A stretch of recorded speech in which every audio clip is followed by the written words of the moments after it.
Have you ever felt like you're juggling too many balls, trying to be a successful dad and entrepreneur?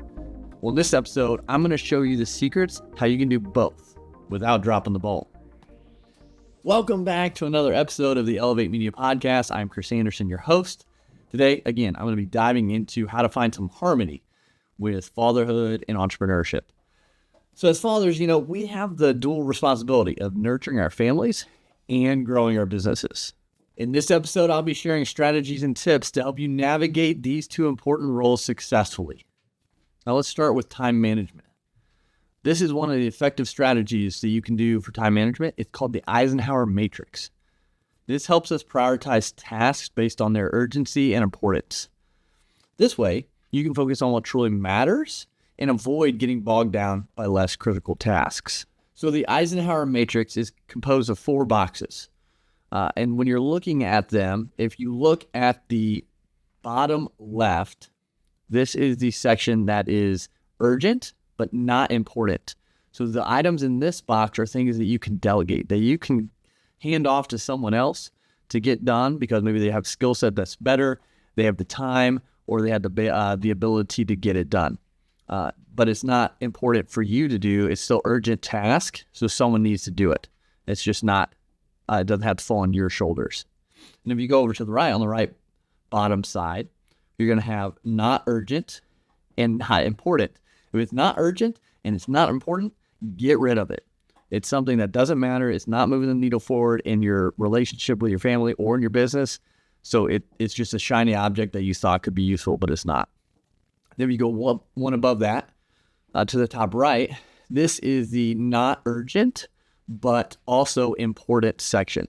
So these are things that you personally need to get done, but they're not super urgent. They're not time crunched, so you can schedule them out in the future.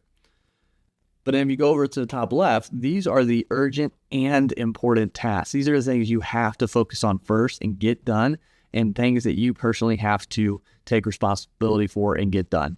So if you use this matrix, it will help you kind of narrow down what really, really, really has to be done by you, by others, or what you can just get rid of to free up some time.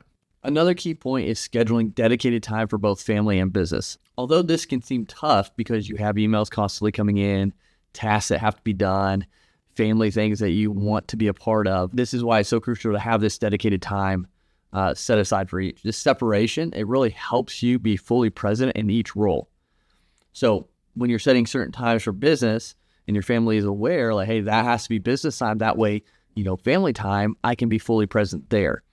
That's why it's so important to dedicate these time blocks to each thing or different things, especially if you add in health and like workouts and things like that as well. So communication with your family, of course, is key. So they're aware of things, but also tools and apps can be very beneficial to use. Google Calendars, the easy one.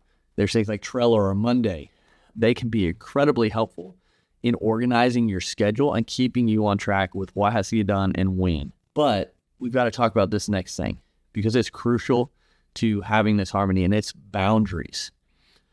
Boundaries are essential to creating clear work hours that allow you to stick to them and that everyone's aware of. Again, communicate this with your family and with your team if you have a team, so everyone knows when you're working and when you're available to, give aid or assistance. And if you have a designated workspace, this can also help minimize distractions and signal to others that you're in work mode. This boundary can significantly improve your productivity and focus. It's good to separate both. So, for me, when I'm in my office, when I'm down working in my office, my family knows I'm focused there. And when I come upstairs, I try to keep it separate and just be with family. So delegating and outsourcing tasks is another critical component. Identify tasks that can be handed off to others. This frees up your time so you can focus on those urgent and important activities that we mentioned in the Eisenhower Matrix. And you got to find reliable help, whether that's a virtual assistant or bring on a team member. These can make huge differences and manage your workload effectively. And I've also found that learning from others' experiences can be incredibly valuable. I've interviewed multiple successful father entrepreneurs who share their own strategies for balancing family and businesses. One common theme is the importance of involving your family in your business journey, making them feel a part of your success. And that's what I'm trying to do. Obviously, my kids right now are young, so they can't do a whole lot. But when they're older, I want them to be more a part of it. I want my wife to be more a part of it as we continue down this journey. So those are big things because, again, it's harmony. It's not a balance. So if you can find a way to fit it all together and have harmony, have them a part of things, it's going to be more enjoyable. You're going to, see the benefits, and it's just going to make things less stressful. So to wrap up, harmonizing fatherhood and entrepreneurship can be challenging, but it's achievable with the right strategies and tools. So prioritize your time, set clear boundaries, delegate tasks, and learn from others' experiences. Remember, it's all about making intentional choices that align with your goals and values. Thanks again for tuning into this episode. If you found this helpful, please share it with someone else who might be a father trying to start a business or who has a business that they can benefit from it as well. Until next time, continue to go out there, elevate your lives, elevate your businesses, and we'll talk to you again soon.